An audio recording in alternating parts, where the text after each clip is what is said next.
esta otra que viene por delante, que tiene que ver con cambio climático. Sé que estamos hablando con alumnos de ingeniería ambiental, pero vamos a ir hacia el lado voy a ir, igual voy a repasar un poco la política climática para que estemos todos pensando en lo mismo. Entonces, en el año 92 sabemos que está esta cumbre de Río, en donde se establecieron distintas obligaciones y donde también se creó ONU Ambiente, ¿no es cierto? Pero ya el año 97 se sabía, mucho antes incluso, de que había que reducir las emisiones de gases de efecto invernadero y aparece este protocolo de Kioto, en la COP3 en Kioto. Y en la COP21 se hace un nuevo acuerdo. La diferencia entre ambos es que el acuerdo de Kioto era que todos tenían que bajar cierto porcentaje de sus emisiones, los países desarrollados, y los países en vía de desarrollo no tenían que hacer nada. Pero entre el 97 y el 2015 cambiaron muchas cosas, en el sentido de que ya China pasó a ser una potencia en emisiones, y también, por otro lado, el Tratado de Kioto solamente abordaba 10% de las emisiones globales, el resto de la gente no estaba sometido a Kioto, y por tanto era un club bien estrecho, bien exigente, pero que nadie asistía, no tenía mucho sentido. Entonces nace el Acuerdo de París, que tiene el principio de que hay responsabilidades compartidas pero diferenciadas. Es decir, todos tienen que reducir emisiones, pero no todos tienen que reducir lo mismo, porque hay quienes han causado más problemas. Y aparece entonces en la COP25, la COP que se iba a hacer en Chile, que eventualmente se hizo en España, y que lleva a cabo el inicio de un nuevo ciclo, porque el Acuerdo de París, en el cual muchos países hicieron lo que se llaman las contribuciones nacionales, o nacionalmente determinadas, NDC, se tenían que actualizar el año 2020 después de la COP21. Entonces, aparece después, durante 2019, el informe del IPCC, el Panel Intergubernamental de Cambio Climático, que nos dice distintas cosas. Entonces, el año 2020 es un año crucial porque los compromisos nuevos tienen que empezar a llegar, y que tienen que ser con respecto al año 2030 y con respecto al año 2050, que son los hitos del Acuerdo de París. Y tienen que entonces haber compromisos alineados con las reducciones requeridas para esas fechas. Entonces, hay una brecha clara entre lo que han comprometido los países versus lo que se requiere, en donde puedes ver que, le, que las emisiones tienen que llegar a un pico en corto plazo y bajar las emisiones netas hacia cero, hacia finales de, perdón, hacia 45% menos hacia el 2030 y en 100% hacia el 2050.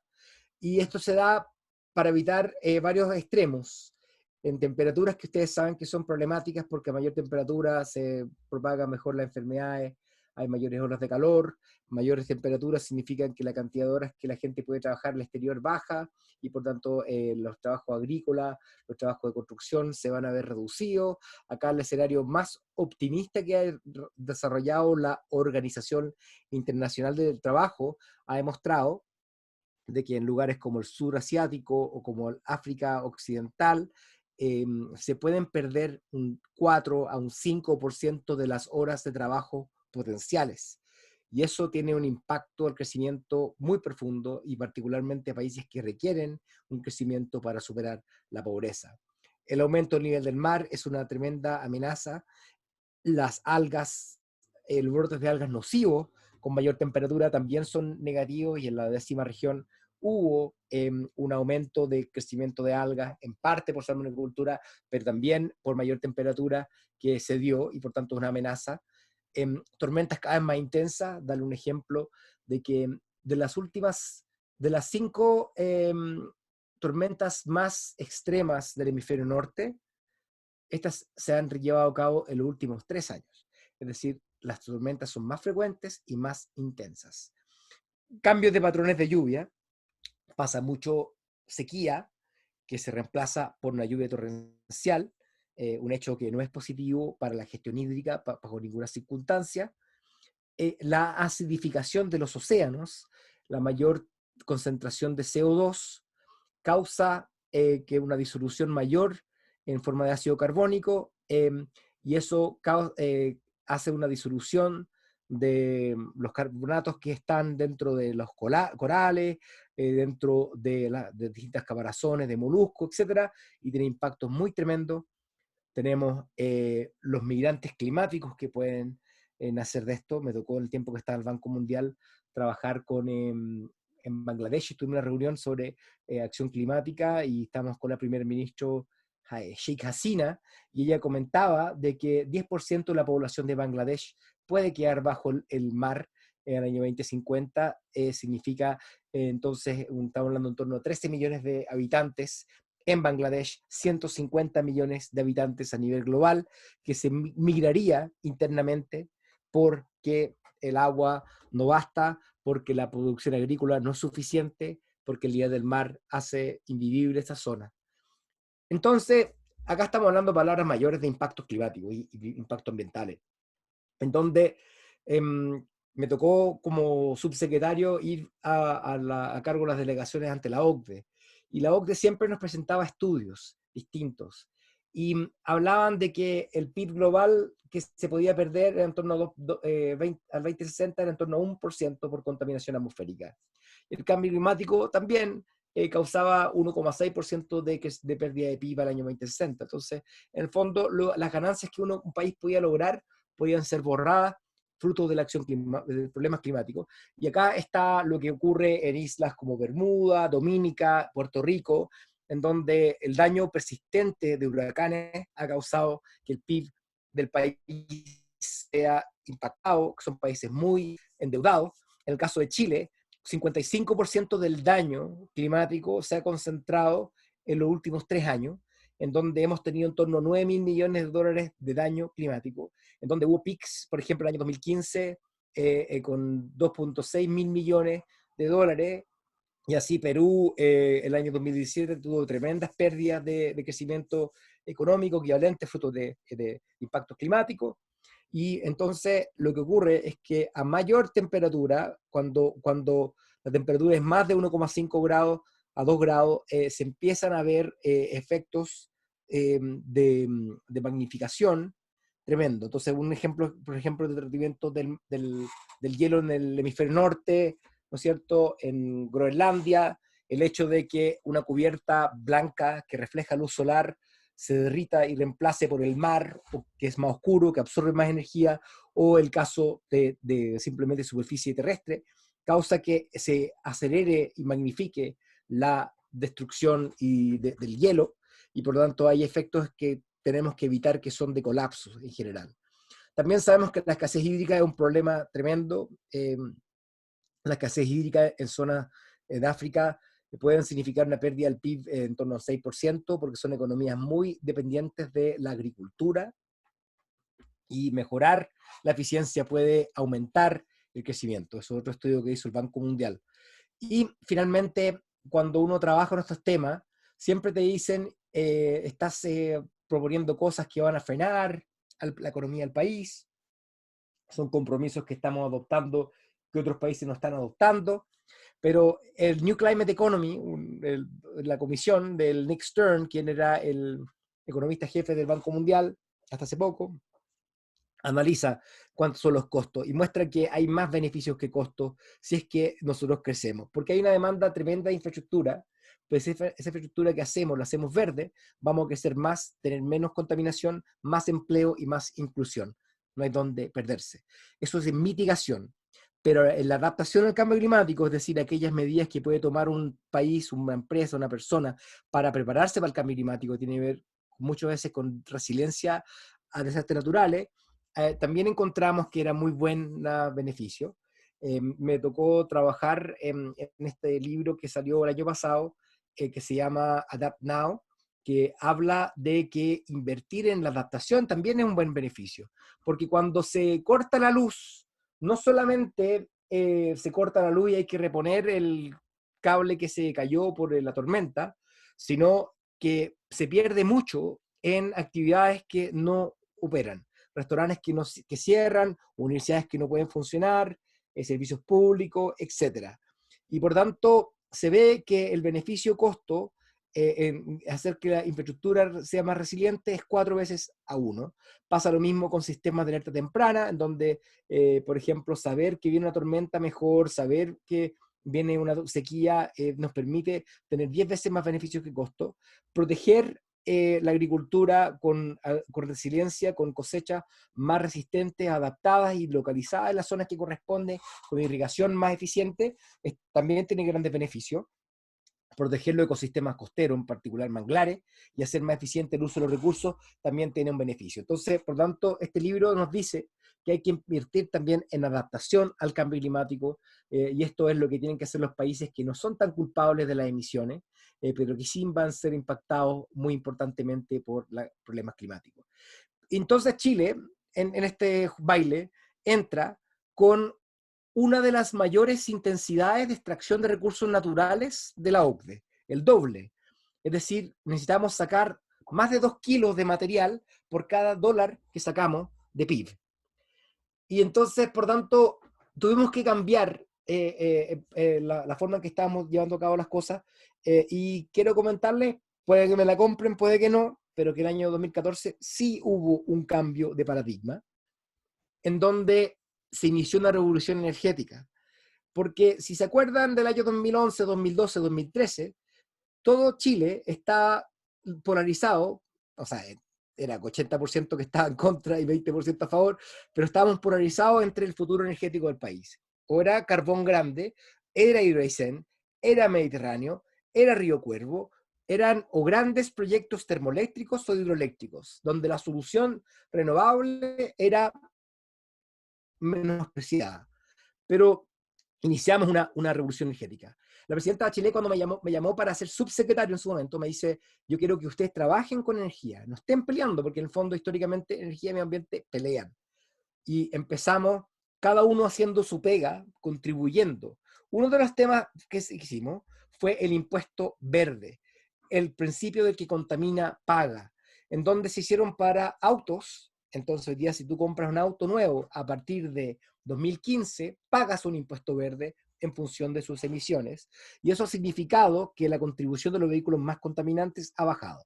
En el caso de las industrias, las emisiones que se miden en la chimenea se cobran, y por lo tanto se incorpora el costo de las externalidades negativas, de la contaminación local de la generación de carbón y del CO2 que causa el problema global, en donde gran parte de la recaudación se va por carbón, después gas natural y después petróleo.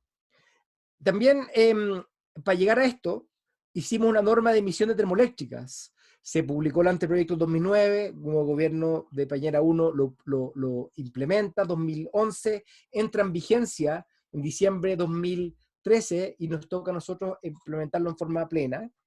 Tenía 2 veces más beneficios que costo. Les cuento esto porque se está revisando esta norma 10 años después, en donde ha tenido tremendos cambios. Y en caso de Tocopilla, si ustedes van a la página web de Cinca, pueden ver el contraste.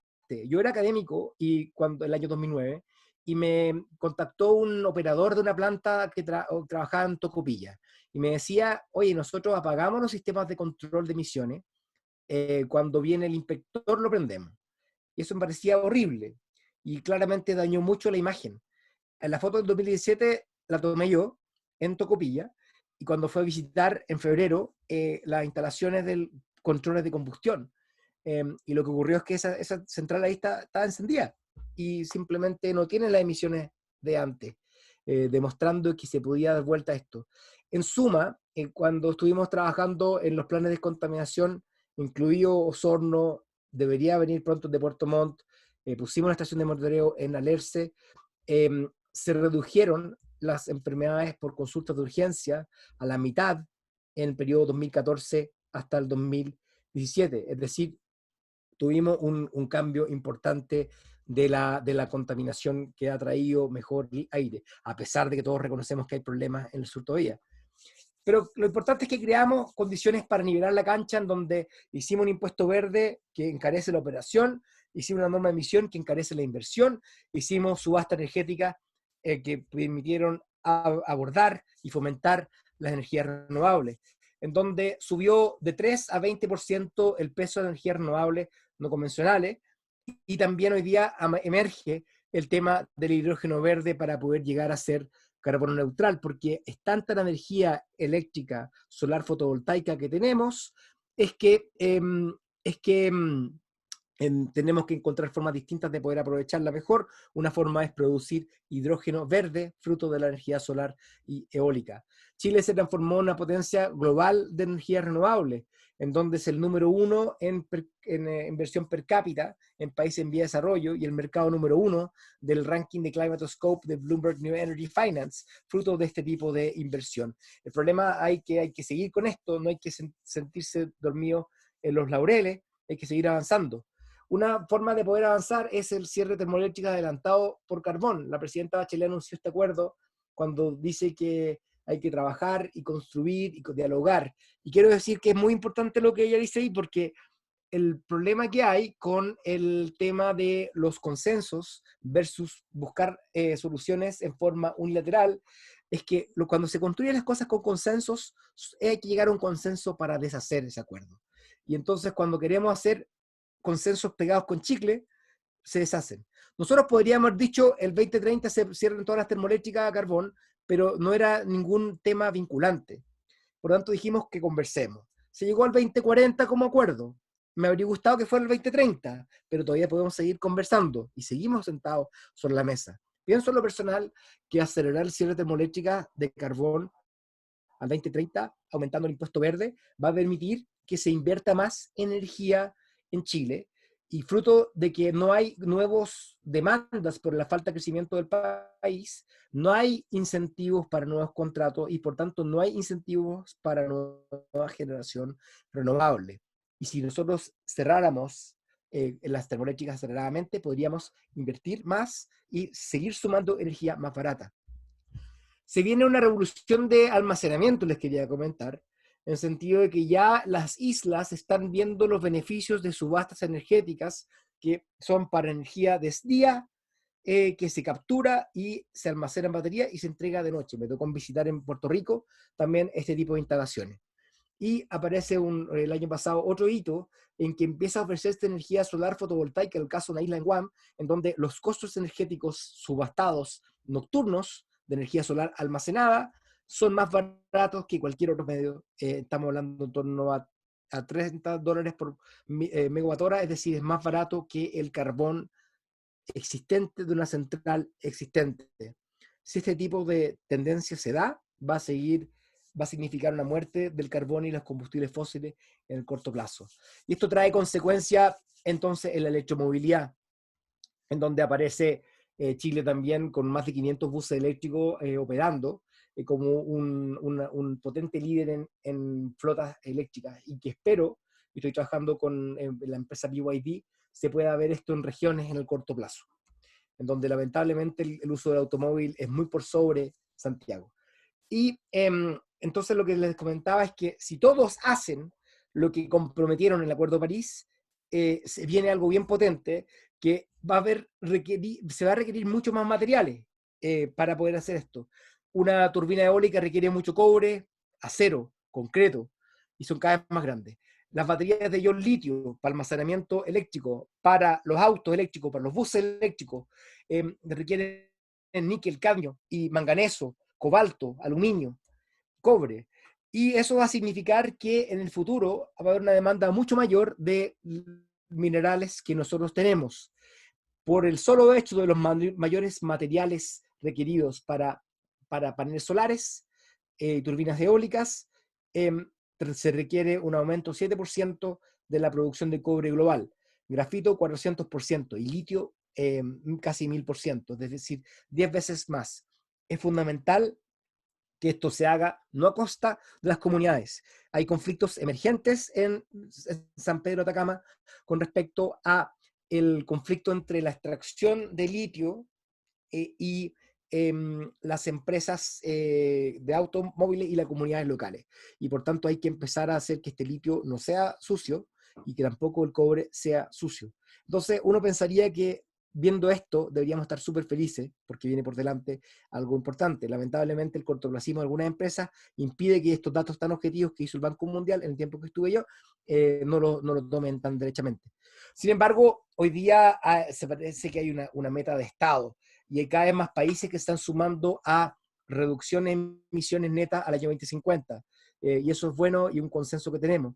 Y la semana pasada se mostró cuál es nuestra meta nueva, en donde se ve, el BID apoyó a la Católica de Santiago para ver que cumplir esta meta requiere una gran cantidad de inversión, llamado CAPEX, pero eso va a traer una baja de reducción, que es una baja en OPEX, y lo que significa que el costo neto es muy inferior a los beneficios locales o la inversión que se requiere. Y la inversión no tiene nada de malo porque también genera crecimiento. A tal punto que también el Banco Mundial hizo un estudio con el Instituto de Investigación Estructural de Polonia, en donde estimamos que la meta de Chile de cambio climático va a significar un crecimiento de 4.4% adicional.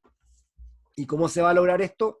Capturando carbono, generando más energía renovable, profundizar la electromovilidad de Chile y expandir la matriz energética eléctrica mucho más. En el sur de Chile, ¿qué significa eso? Reemplazo de leña por eh, aislación térmica más electrificación de la calefacción.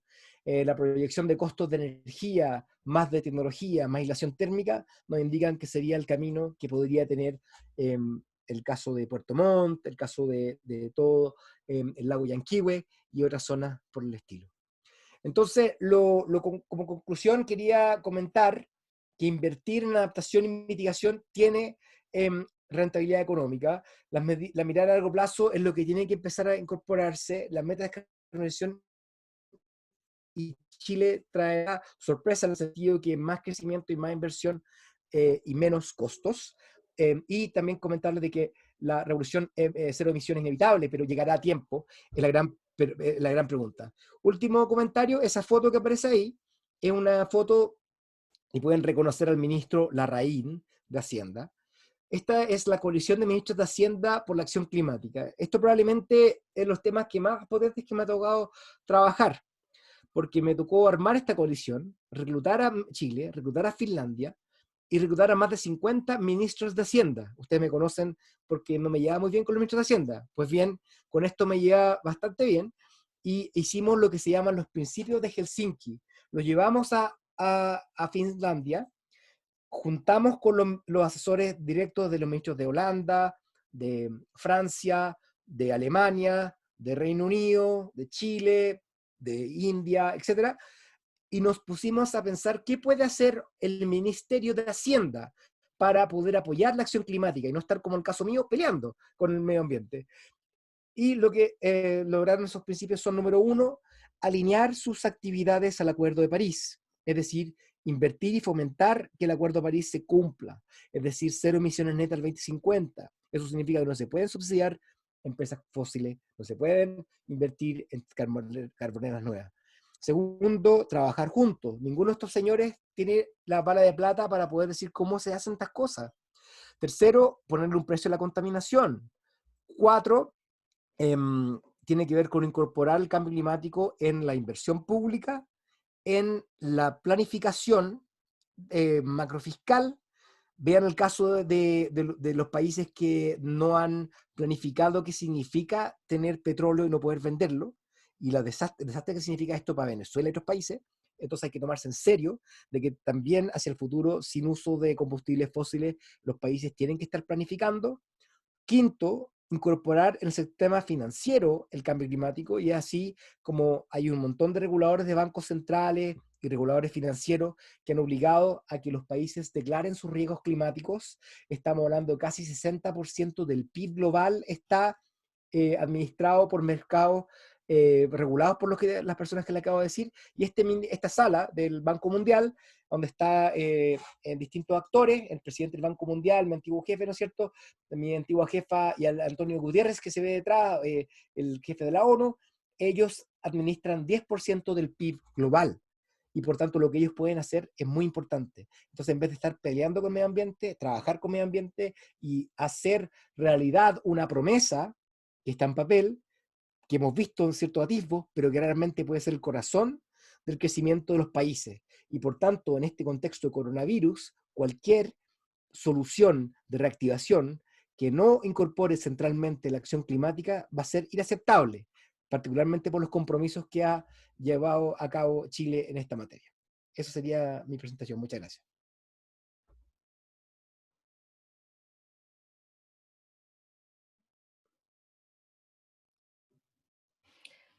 Muchas gracias, Marcelo, por tu presentación. Me gustaría dar inicio ahora a las preguntas.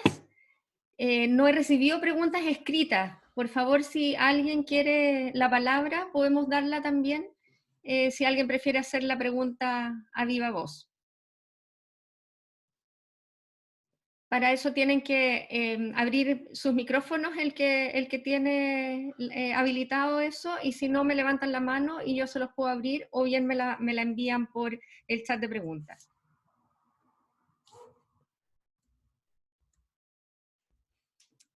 Será un poco más corto de lo que pensaba hacer la presentación. Tengo una versión de 1 hora 40, así que hice una versión más sintetizada, pero encantado de ir en profundidad. Ahí parece que Nicolás Mera está pidiendo la Sí. mano. Nicolás, perdón, inmediatamente lo habilito. Tengo a dos Nicolás y no sé cómo encontrar al... Ahí está. No sé si le achunté. Nicolás, ¿te habilita el micrófono? Sí, tiene que sacar el micrófono Nicolás. Ya, habilité los dos Nicolás porque no sé cuál de los dos era, no Ah, tenía un apellido.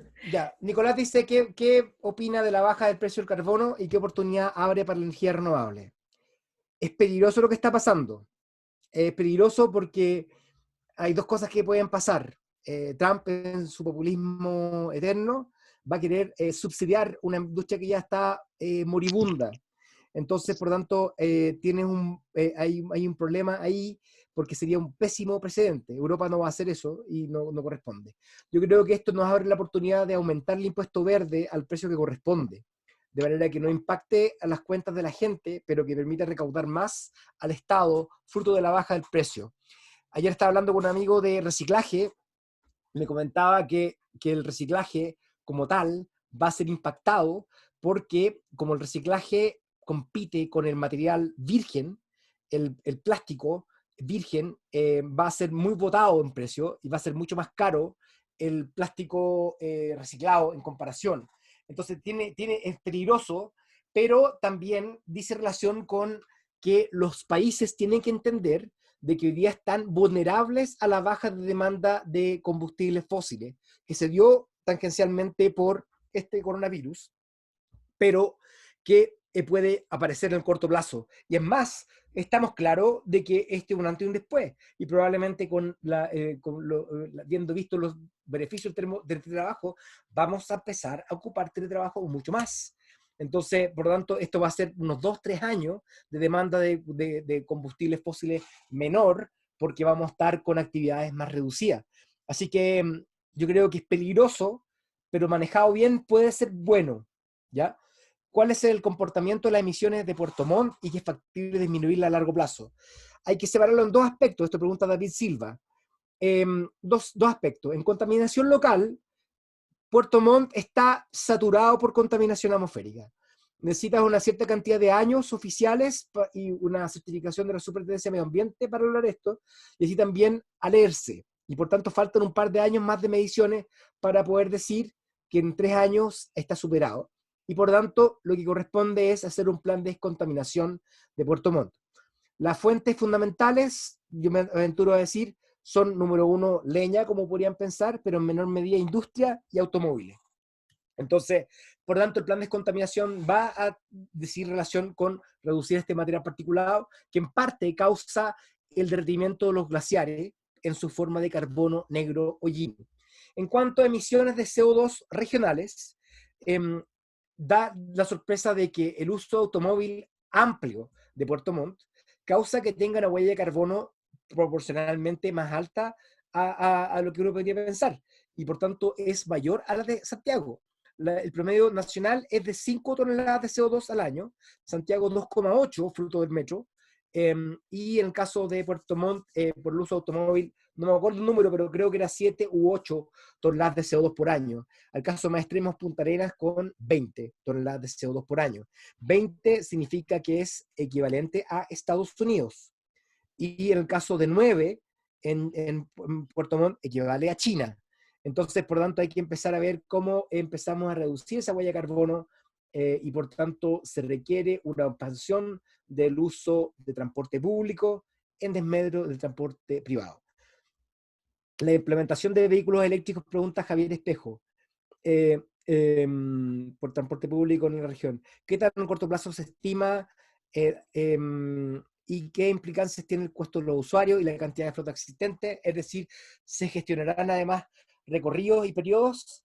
Entonces, lo que ocurre ahí es que tenemos que empezar a hacer lo siguiente, tenemos que empezar a meternos en el negocio del transporte de Puerto Montt, porque Puerto Montt, a diferencia de Santiago, tiene muy pocos operadores y por tanto tiene que entrar el Estado como articulador para prestarle el bus eléctrico, porque este bus eléctrico cuesta $300.000, cuesta más caro que un bus convencional, para que lo pueda operar. Lo interesante es que el bus eléctrico tiene costo operativo de 70% menos, entonces, por tanto, por cada dólar que se recorre, kilómetro que se recorre, puede ahorrar en torno a $1. Son los datos que yo hice en un estudio hace poco. Y eso significa que se puede recuperar la inversión en 1 o 2 años. Y por lo tanto, esto se podría hacer si es que el Estado entra como garante para el préstamo de estos buses y les entrega a los operadores de estos buses eléctricos a cambio de una reducción de la tarifa de bus. Ahora, en Osorno me acuerdo que, perdón, en Puerto Montt no tengo recordado que sea muy caro, pero evidentemente acá falta mayor planificación urbana, requiere mayor planificación del Estado a través del Ministerio de Transporte para establecer transporte público. Mucha gente vilipendea el Transantiago. Hoy día 70% de la gente no ocupa automóvil en Santiago. En Puerto Montt no creo que eso sea más de 50 o más del 40% que no ocupe automóvil. Entonces, esto no va a funcionar si es que no haces pista exclusiva y no haces tu vida centrado en el uso de automóvil. En cuanto a qué tanto se está implementando el plan de Osorno, mira, los planes de contaminación en Chile están funcionando bien y se están reduciendo la contaminación en forma importante. En el caso de Osorno, voy a buscar acá el tiro, porque este sigue siendo mi orgullo trabajar en esto y estoy publicando pronto sobre esto. En Osorno la contaminación con respecto al año 2012 ha bajado bastante, pero sigue siendo muy alta. El año 2012 fue el peor año, de mi gráfica no tengo esos datos.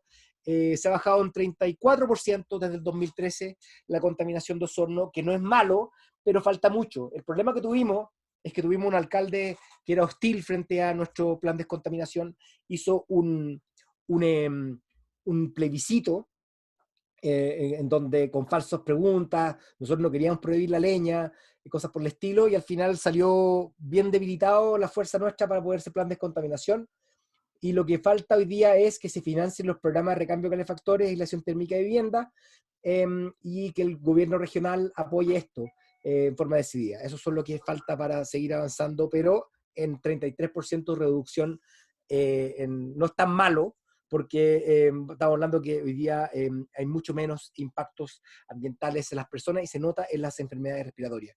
El litio como recurso de interés natural lo piensan nacionalizar antes de su explotación. Mira, yo en eso quiero destacar, yo soy bien poco ideologizado, ¿ya? El Codelco tiene derechos de litio. Codelco es una empresa de Estado que nos cuesta fiscalizarla. Codelco reporta ingresos al Ministerio de Hacienda y por tanto están muy endeudados también. Entonces, a mí no sé si me da más confianza que lo haga Codelco, una empresa privada. Aldermore, por ejemplo, hoy día nos está entregando al país distintos tipos de royalty, con el cual se quiere financiar el Centro de Desarrollo de Electromovilidad por parte de Corfo. Entonces, por lo tanto, ya sea una recaudación de la empresa estatal directa, o ya sea una empresa vía royalties, yo creo que mientras funcione está bien. Mis colegas del Banco Mundial me decían que en general hay que invertir bien la plata que se gasta, se recauda en esos fines, pero no hay que pensar necesariamente que la industria del auto eléctrico por sí solos van a caer mágicamente en Chile, porque tenemos que empezar a invertir en más investigación y desarrollo, porque efectivamente hoy día no tenemos las capacidades para poder desarrollar eso actualmente, ¿ya? Pero no tengo esto de que sea nacionalizar, porque en tal caso también deberíamos nacionalizar el cobre, y tampoco creo que sea tan importante quién sea el dueño, siempre y cuando los royalties y los impuestos sean apropiados, cosa que no fue hasta hace muy poco tiempo. Pero realmente sí, es cuestionable, o sea, que se explote mal, ¿ya? Y claramente Sokimich causó grandes estragos al corromper la clase política chilena, cosa que yo no tengo ninguna relación con eso, y claramente eso fue negativo para el prestigio del litio en Chile. ¿Por qué Chile nunca firmó ni ratificó el acuerdo de Escazú? Yo el 4 de marzo, yo estuve en Escazú, ¿ya? El acuerdo de Escazú lo lideró la Oficina de Asuntos Internacionales del Ministerio de Medio Ambiente por mucho tiempo. No tuvimos el apoyo que requeríamos de Cancillería en ese tiempo, y por tanto no cerramos el acuerdo en Santiago para que se llame el Acuerdo de Santiago. Bastó una sesión más. Yo fui para allá como representante del gobierno y estuve con el presidente de Costa Rica, en donde se logró el acuerdo de Escazú. Entonces nosotros pensamos que era obvio que un acuerdo latinoamericano que impulsó Chile era bueno para el país, y también en términos estrictos es bueno que haya un acuerdo de Escazú, porque eleva del estándar de Chile, que tiene que ver con participación ciudadana, acceso a la justicia ambiental, eh, transparencia en la información, y son cosas que nosotros teníamos hecho. No teníamos protecciones especial para ambientalistas y defensores ambientales, y después aparecieron un par de asesinatos o suicidios asociados a eso, y por lo tanto hay cierta polémica con respecto a eso, pero evidentemente también vale la pena que nosotros sumemos un compromiso adicional para resguardo de defensores ambientales. Pero el tema es que si nosotros teníamos gran parte de las cosas cumplidas y otros países adoptaban ese mismo estándar, era bueno. Si yo soy una empresa minera chilena, me gustaría que el estándar ambiental de participación, de transparencia en Perú sea el mismo. Me interesa que sea, o sea, que tengamos una competencia más pareja. Pero no lo ven todos así. Y la aislación que ha adoptado ciertos influentes del presidente Piñera, que han hecho que se hagan más amigos de Bolsonaro y de Trump que de la Comunidad Europea, hacen que empecemos a pensar a abordar los temas como país aisladamente, en donde no ratificamos tampoco los temas de inmigración, con cierto nacionalismo ignorante. Entonces, es la razón por la cual no me la compro, por la cual dicen que no se ratifica. Al contrario, yo creo que es una vergüenza que no lo hayamos firmado, cosa que me tuve que mantener guardado los 2 años que estuve trabajando en el Banco Mundial, porque no podía hacer ese tipo de críticas entonces. Pero darle una anécdota así. Estábamos en Washington y me invitaron a hablar sobre el acuerdo de Escazú en una ONG internacional importante. Y llegó el embajador de Chile ante la OEA, y él llegó a hablar a favor de Escazú. Y yo sabía que Chile se había salido recién, y él estaba hablando a favor, y ahí me di cuenta, y yo le avisé, que estábamos fuera. Para darle cuenta que en realidad esto no vino de la diplomacia, no vino de los técnicos, esto vino lamentablemente desde la presidencia de la República. Marcelo, tengo otra pregunta aquí en el chat de Gabriel Cortines. Dice, ¿qué opina de la energía termonuclear? Mira, la energía nuclear es cara y se demora un montón en hacer. Y ándate a hacer una participación ciudadana de una central nuclear en Chile. O sea, no es viable. Si no es viable gas natural, yo tengo gente que me ha hecho memes porque yo apoyé en un momento un proyecto gas natural. Imagínense, por la transición a reemplazar el carbón, imagínense lo que sería hacer una central nuclear en Chile. Además, también tienen costos que están arriba de los $100 por megawatt hora. Energía solar con almacenamiento estamos hablando 30, energía solar sin almacenamiento en torno a 15. Entonces, es muy cara. Y en una economía que requiere soluciones baratas, yo creo que chao, o sea, no tienen por dónde. Esa es la realidad de la energía nuclear. Tengo amigos que me quieren convencer lo contrario y siempre voy a escuchar, pero yo parto del tema de la viabilidad política y social, aparte del hecho que ambientalmente sea cuestionable tener residuos que duren 10.000 años y también que se demoren 10 años en construir. Muchas gracias, Marcelo. No he recibido más preguntas. No sé si alguien quisiera abrir su micrófono para hacer una pregunta a viva voz o alguno de los panelistas que son los profesores del departamento. Si quieren hacerle alguna pregunta a Marcelo antes de terminar la actividad. Yo, Paola. Dale, Miguel. Hola, Marcelo.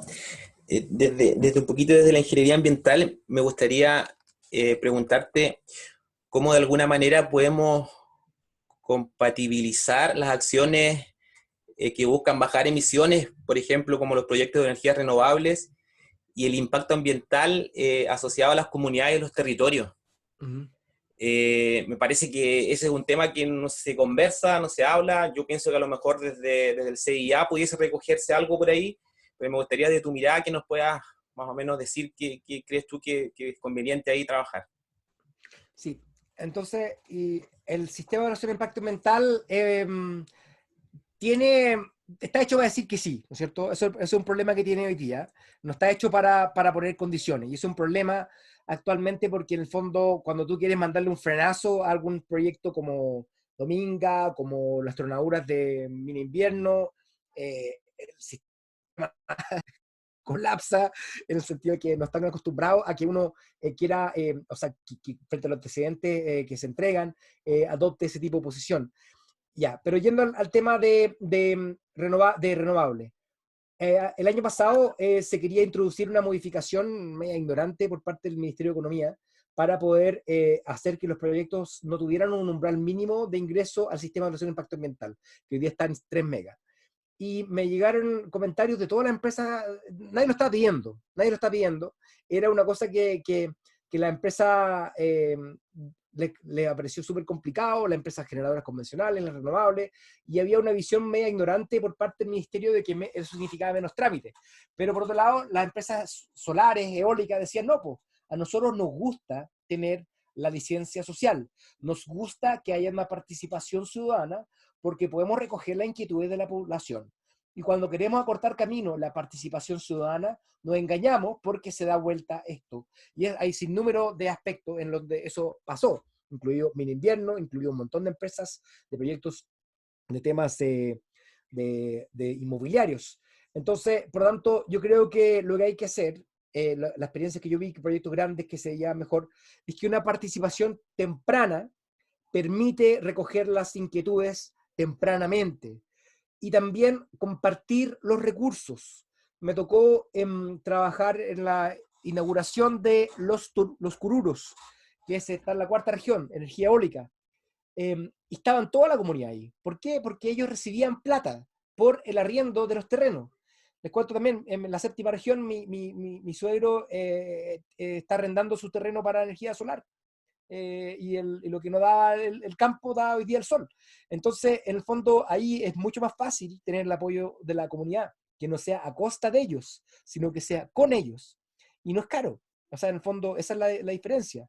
Y hay un montón de proyectos en la novena región de energía eólica, donde las comunidades indígenas están participando. Y a donde hubo un problema fue en Mar Brava, en Parque Eólico Chiloé, en donde la falta de participación ciudadana y consulta impidió que ese proyecto tuviera el trámite rápido que podría haber tenido de otra forma. Pero no hay ninguna tecnología que sea inocua y estas empresas no tienen que tener los mismos vicios que las otras. Me acuerdo que un amigo me contactó para comentarme, estaba desarrollando un proyecto solar, y me decía, oye, Marcelo, mira, tenemos un sistema solar que, de acuerdo al datum del año 84, o sea, perdón, 1984, está dentro del Parque Nacional, y de acuerdo a este otro datum no está. Entonces, de acuerdo a eso, entonces le digo, oye, pero saca la cuestión de todas maneras, o sea, ¿por qué dejar la duda de que está en el Parque Nacional tu parque eólico solar? Y claramente ese vicio de querer acortar camino no es uno que tiene que tomar la energía renovable. Y tampoco tiene que hacerlo la energía del litio ni otros. O sea, Sokimich y otros tienen que tener un estándar ambiental en extracción de litio, pero óptimo, para que puedan seguir avanzando. De lo contrario, les van a rechazar sus productos. Eso es lo que viene. Último pregunta, Sebastián dice, con respecto a la legislación ambiental vigente, ¿considera que es la correcta? Hay vacío. ¿Qué pasa con el Código de Agua? El Código de Aguas es reformarlo, una recomendación de la OCDE 2016, donde dicen que hay que reformarlo para priorizar usos de consumo humano, establecer, sustentar ecosistemas, y después vemos qué pasa, en donde hay que ver el régimen de asignación de derechos. El gobierno avanzó en esto. El problema que tenemos es que hay un establishment económico que impidió poder hacerlo en forma definitiva, y eso fue el problema que tuvimos, pero ese Código de Agua se avanzó en parte con el director general de Agua, Carlos Esteves, pero debo decir que esa misma razón por la cual la gente está enojada, el estallido, es que había economistas dentro del gobierno que estaban en contra de esa ley, diciendo que causaba incertidumbre. Entonces, por eso cuando hice esa columna hace poco, que se llama la normalidad de la crisis en el mostrador, habla de que hay estos economistas de siempre, y nosotros también teníamos esos economistas de siempre, que decían que para poder crecer había que destruir el archipiélago Humboldt y había que hacer Dominga. Entonces hay que hacerle frente con evidencia. Entonces, ¿qué legislación le falta? Yo creo que tenía tres grandes cosas para no entrar en detalle. Punto uno, derogar el comité de ministros. Chao. Es una cuestión política, centralizar la evaluación ambiental del Ministerio de Medio Ambiente. Dos, MOP, que suelte la Superintendencia de Servicios Sanitarios, que suelte la DGA, se vaya al Ministerio de Medio Ambiente, la gestión hídrica la haga el Ministerio de Medio Ambiente. Servicios de biodiversidad, chao con AF forestal, toda la parte de conservación se va al Ministerio de Medio Ambiente, todo lo que tenga que ver con fomento forestal se va al Ministerio de Agricultura, esa es la otra reforma. Y si me permite ir más allá, probablemente crear el Ministerio de Energía y Cambio Climático, que tenga que ver con la mitigación de cambio climático, porque gran parte de los atributos legales que son requeridos para la transición cero emisión son de potestad del Ministerio de Energía, y por tanto establecer una legislación que fortalezca al Ministerio de Energía en estos aspectos puede ser algo importante hacia el futuro. Marcelo, si me permite las últimas dos preguntas que tengo en el otro chat. No Y luego cerramos. problema. Valesca pregunta, respecto de las cuencas hídricas del país, ¿cuál es la visión de las políticas públicas que tendría que adoptar el Estado con ellas, teniendo en cuenta la mega sequía a nivel nacional? Y la otra pregunta de Loreto González, ¿qué opina de la reforma al sistema de evaluación de impacto ambiental? Sí, entonces las cuencas hídricas del país, yo creo que, a ver, el problema es que el Ministerio de Medio Ambiente no está a cargo de estos temas y debería estar a cargo. Entonces, por tanto, una estrategia de cuenca o una administración del sistema de derecho de agua debería estar dentro del Ministerio de Medio Ambiente. Esto es una cuestión súper práctica. En el fondo, el Ministerio de Obras Públicas siempre ha sido mucho más productivista, está mucho más pensado en los embalses, no está pensando en los servicios ecosistémicos, y en este momento la escasez hídrica se magnifica por la pérdida de biodiversidad, muchas veces los cabezales de las cuencas, y por tanto es necesario tener una visión mucho más de conservación. Entonces eso requiere una reforma del Código de Agua, con la reforma constitucional, para poder hacer las modificaciones que tengan que ver con el derecho de propiedad que algunos tácitamente establecen para los derechos de agua. Entonces yo creo que sería una de las principales formas, porque hoy día nadie es dueño del agua, y por tanto la CIS, por ejemplo, no ha hecho nada para eficiencia hídrica, nada. La CIS tiene una relación media de colusión con los distintos empresas sanitarias, y por tanto no trabajan como un fiscalizador como debería, sino que es un regulador más bien cómplice, y eso también debilita la gestión hídrica. Así que Julia Carabias, que fue la primera ministra de Medio Ambiente de México, me dijo en la OCDE un día, el momento que el Ministerio de Medio Ambiente tuvo la gestión hídrica fue el momento que nos empezaron a tomar en serio. Así que también en términos estratégicos corresponde y es importante eso. Ayer hicimos una encuesta en un foro que hicimos de Chile 21 y mostraba que el 90% de la población cree que el Ministerio de Medio Ambiente debería tener, de los participantes, debería administrar las áreas protegidas, 10% cree que Minagri, y segundo, 77% decía que el Ministerio de Medio Ambiente debería administrar el agua y no el MOP ni la agricultura. Así que eso. ¿Qué opina de la reforma al sistema de evaluación de impacto ambiental? Mira, acá hay que buscar consensos y trabajar con eso. También partir de la base que el sistema de evaluación de impacto ambiental no es donde están los problemas ambientales del país, sino donde no está regulado. Si tú vas a Ventanas, los problemas no son los permisos ambientales, tienen que ver con permisos antiguos que no están regulados por la Superintendencia de Medio Ambiente, y por tanto hay que partir de la base de que un proyecto que está sometido al sistema probablemente viene con un sistema mucho más verde de los que ya tienen sus permisos ambientales otorgados. Y eso yo creo que es importante partir con eso, con ese concepto, porque entonces, por lo tanto, el sistema de evaluación de impacto ambiental hay que mejorarlo, pero no es el problema ambiental de Chile, ¿ya? Hay que hacer participación ciudadana temprana, hay que hacerla obligatoria para declaraciones de impacto ambiental si es que la comunidad lo pide, y es necesario derogar el comité de ministros, estoy de acuerdo con todos esos aspectos. Y hay que hacer una reforma al sistema de evaluación de impacto ambiental basado en el libro de la mesa presidencial de tema del CIA que se estableció, lideró el ministro Batenier.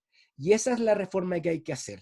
Y hay que incorporar también CO2 dentro de los contaminantes regulados en este contexto, de manera que un proyecto nuevo tenga que mostrarse si es que está cumpliendo los compromisos climáticos que asumió el país. Muchas gracias, Marcelo. Agradecemos tu participación el día de hoy, tu conferencia, tu disposición para responder las preguntas. Y para cerrar la actividad, me gustaría dejar a Miguel Mancilla, que es el coordinador del programa Un Lago Sustentable, para que nos dé unas